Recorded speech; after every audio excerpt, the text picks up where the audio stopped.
Most African pygmies live in dense tropical forests which lie along the Congo River in Central Africa.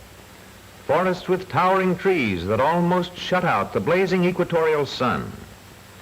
Beneath these trees, a tangled mass of vines and heavy vegetation in almost perpetual gloom. Here is found the rare night ape, or bush baby, a shy creature which prowls about the branches in the gloom, and the scaly anteater, repelling in appearance, but a toothsome delicacy to the natives. Within the forests dwell the pygmies, a dwarf-like people, brown-skinned and shy. Here is a pygmy woman starting to build a hut, a shelter such as the tribe uses temporarily in its forest wanderings in search of game. For the most part, the pygmies live out of doors. They usually build shelters just before the rainy season, which is now approaching.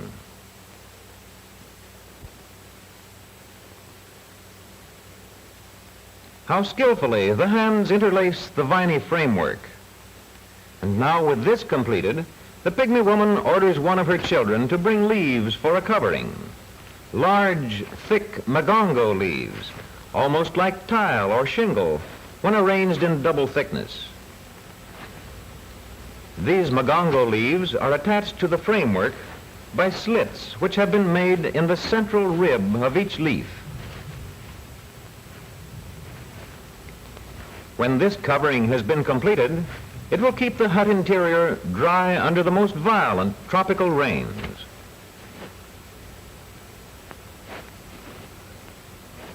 As a finishing touch, branches are put on. These help hold the roof of leaves in place.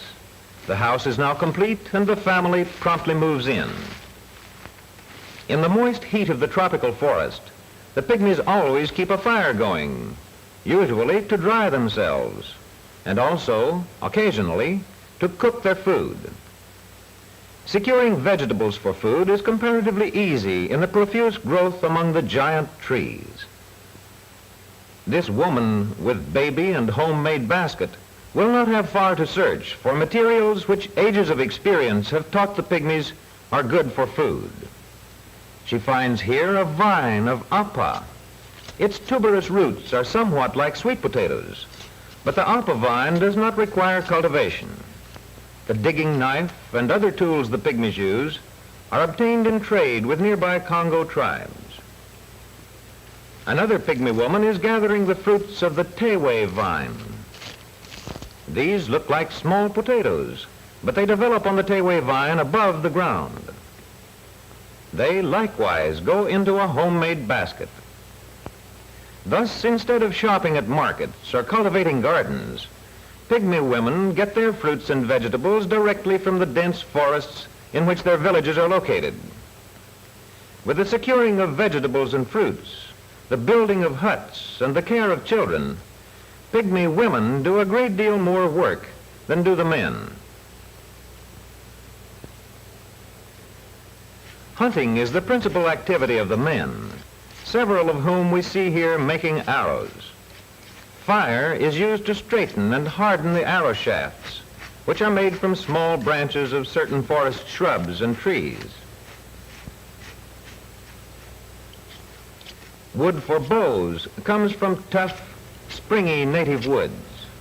When the bow has been completed, a string made of twisted, tough vegetable fiber is attached. How skillfully the loop is made. The pygmies cover arrow points with a deadly poison made from the inner bark of the horota vine. After the outer bark is scraped off, the inner bark is heated in the ever-ready fire and is then removed and crushed. The poison in the juice of this bark is deadly, quickly causing nausea and then complete paralysis.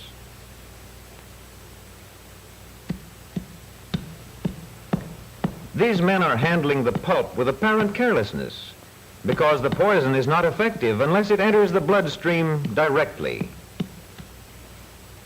This is why the small arrows, when smeared with this poison, need only to pierce the skin to become deadly weapons.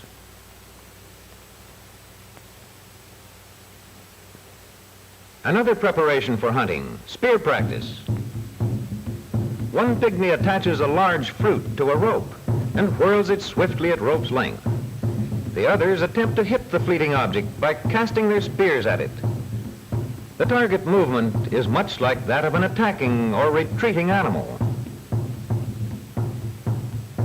A well-aimed spear makes a hit.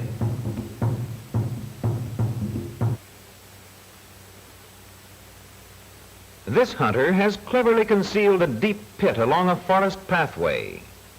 The community is almost out of meat, so he makes a quiet trip to see if an animal may have fallen through the twigs and leaves which hide the pit. There is no game, and so he returns to the village where preparations are being made for a community hunt. All members join in this and all share in the game secured. This pygmy is having his face painted by his wife. Wood ashes are used in this facial decoration, which is always a part of preparation for hunting. The designs are intended to give the wearers a ferocious appearance. As a final preparation, this hunter gives his bow a test and sees to his arrows. Note the different types of arrowheads, each for a special purpose. If the coming hunt is not successful, the pygmy village will move to a new location where game is more plentiful. The hunters are led by their sultani, or chief, and are accompanied by older boys who are learning this all-important activity. The chief has determined in advance the scene of the hunt, deep within the forest, along well-known paths at first, and then even deeper into the jungle.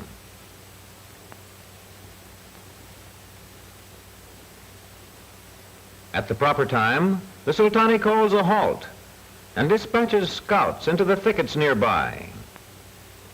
Silent hunters, with keen ears and eyes alert for signs of game. One pygmy has brought along the precious fire which is lighted for the group.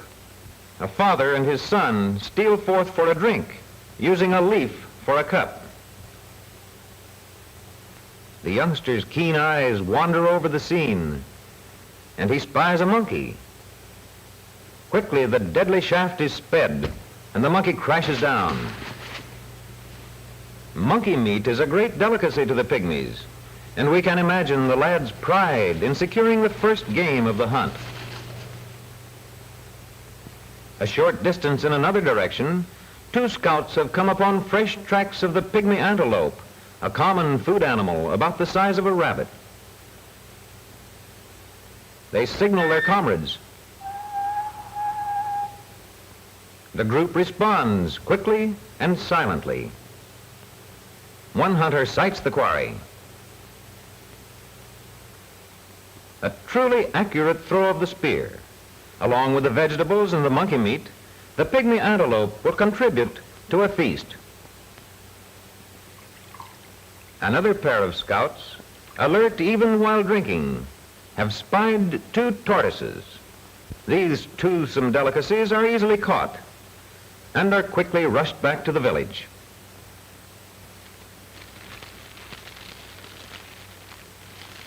This will be roast tortoise, a food not far removed from our own turtle soup.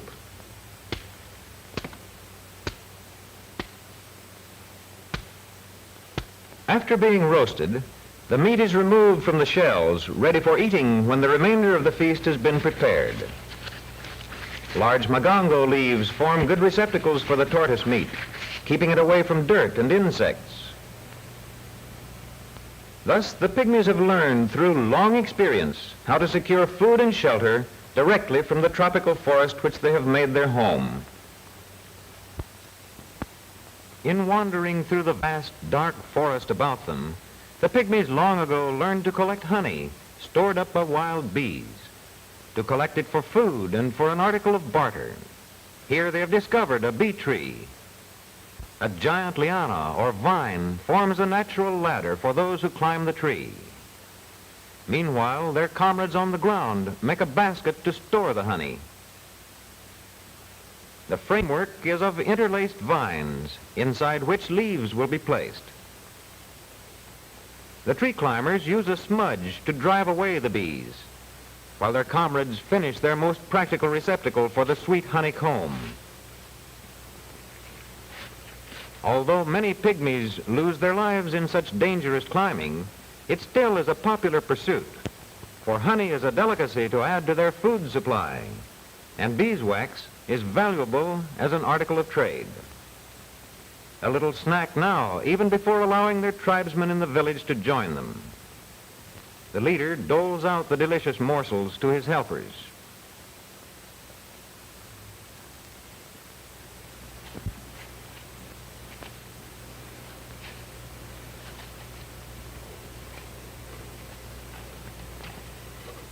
The inner bark of the malumba tree is used to fill the pygmies' clothing wants, which, as we have seen, are simple. After the tree is felled, the bark is peeled off whole, and preparations are made to separate the worthless outer bark from the inner. This is done simply by stripping it back, leaving the inner bark in one piece. This is folded back upon itself and pounded with a piece of solid ivory scored at the bottom. The pounding thins out the tough, crisscross fibers and is repeated until the cloth acquires the desired texture. This operation completed, the bark cloth is hung up in the sun. The warmth aids in expelling moisture left in after pounding is finished and also toughens the fibers. Thus, the inner bark becomes a fairly soft, durable cloth provided by nature. Now for material to dye the cloth. These pygmies are using a piece of kula wood, which has a rich, warm, brown tone. They rub it upon the surface of a stone, applying water from time to time.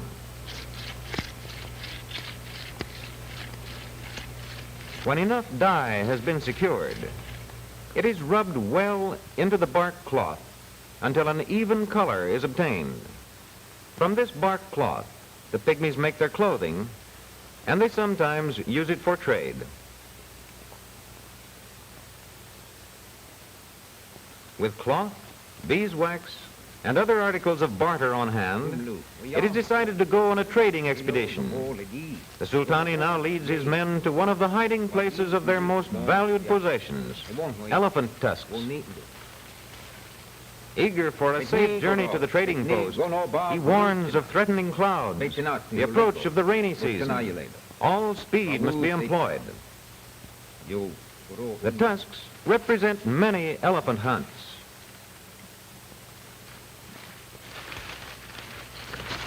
Although the pygmies are little more than 4 feet tall, they are exceptionally strong and are skilled hunters of the vicious African elephants. They often move their villages in order to stay close to their huge quarry. Elephant meat is another of their foods, and neighboring tribes provide a ready market for ivory. Now the tusks are all accounted for, 3 dozen of them, hundreds of pounds of ivory, which eventually will find its way to many parts of the world. The Sultani urges his men back to the village with the tusks.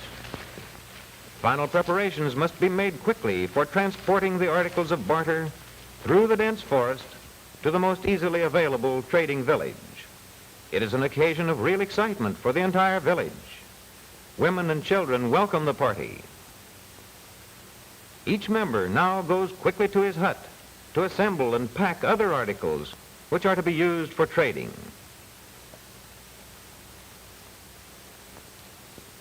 Since the trip is vitally important, the Sultani asks the tribe's witch doctor to pray to Mungu, the great god of this hunting people of the forest, for safe passage for the party.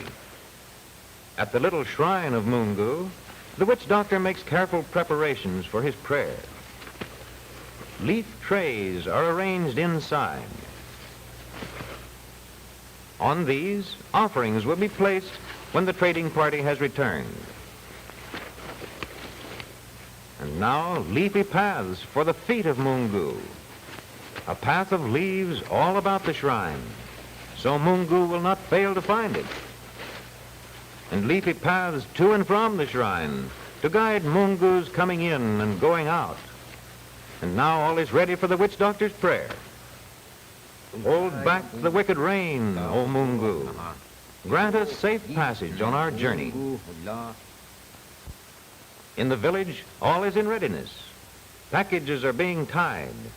This cloth, neatly folded, may be traded for a bunch of bananas, which do not grow wild, and for which, therefore, the pygmies must barter.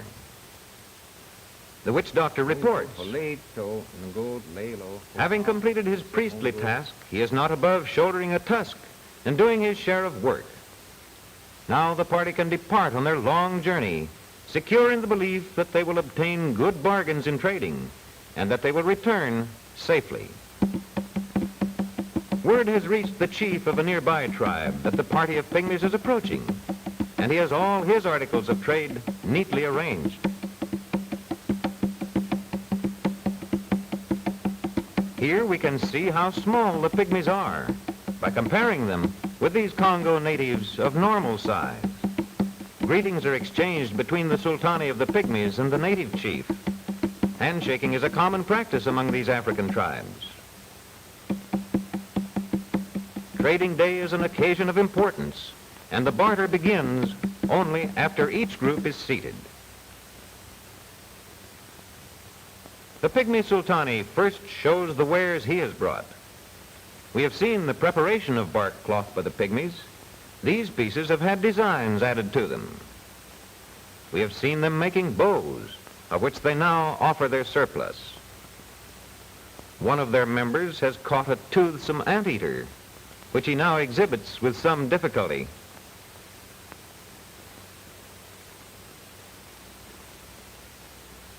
Village children run in to watch as the other chief shows his wares. His tribe cultivates plantains. Here are dried plantains for grinding into flour. His tribe has cultivated bananas also. And here are manioc roots, which are a common food in this region. His craftsmen have made iron-pointed spears and knives of iron refined by the natives themselves, and slender, keen blades to be bound to sticks and used as axes. Now the two chiefs bargain. The pygmy sultani offers a prime tusk of ivory. What will the chief give him? Well, perhaps 2 iron-headed spears, valuable in elephant hunting. But this is not enough. Then 2 axe blades also. The pygmies need such tools. Still not enough. Well, perhaps a large, keen knife in a leather case with a handy shoulder strap. This clinches the trade. Finally, loaded down with bunches of bananas, dried plantain, tools of iron, and packages of precious salt, the pygmy trading party arrived back at their village. The products of trade will be distributed to all.